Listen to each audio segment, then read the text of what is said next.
Assalamualaikum warahmatullahi wabarakatuh. Perkenalkan, nama saya Diana dengan NIM 2381050006. Di sini saya akan membuat video membahas mengenai UAS lanjutan Kapita Selekta Matematika Pendidikan Menengah. Nah, untuk studi pertama, seorang petugas kebun ingin mengukur tinggi tiang lampu taman.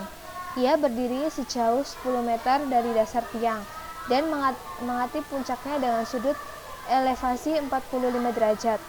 Ia ingin membuat frekuensi digital yang menjelaskan cara menghitung tinggi tiang tersebut dengan pendekatan trigonometri. Nah, lalu di sini ada ilustrasi gambarnya. Di sini ada tukang kebun itu berdiri sejauh 10 meter dari tinggi tiang dengan derajatnya itu 45 derajat. Nah, lalu untuk langkah-langkah penyelesaian menghitung tinggi tiang bendera.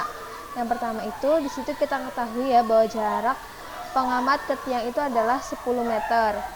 Lalu sudut evaluasinya adalah tadi itu 45 derajat. Nah, kita ingin mencari tinggi tiangnya, yaitu dengan sisi tegak segitiga siku-siku.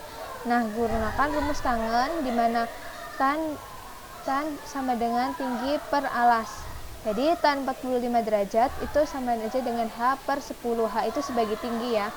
Nah, jadi diketahui bahwa hanya itu adalah 10 meter. Nah, maka ditemukan bahwa tiang tersebut adalah 10 meter. Nah, lalu ada alasan menggunakan rumus trigonometri tersebut, yaitu rumus yang digunakan adalah fungsi tangen karena dalam segitiga siku-siku, tangan sudut merupakan perbandingan antara sisi depan dan sudut tinggi tiang dan sisi di samping sudut, jarak mendatar ke tiang. Nah, jadi tangan itu jika kita menggunakan rumus tan itu, kita bisa melihat dari soal apakah sisi depan dan sisi sampingnya diketahui atau tidak.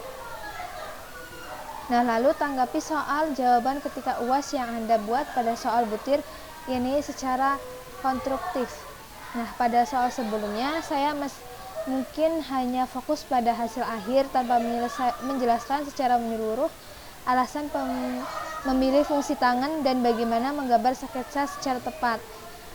Untuk perbaikan, saya harus menambahkan sketsa visual dan menyertakan penjelasan mengapa pendekatan ini digunakan agar siswa lebih mendalami konteksnya.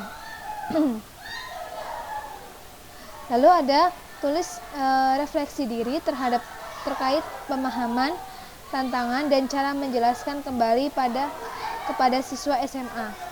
Melalui soal ini, saya menyadari bahwa pemahaman konsep trigonometri harus dikaitkan dengan situasi nyata agar lebih mudah dipahami siswa.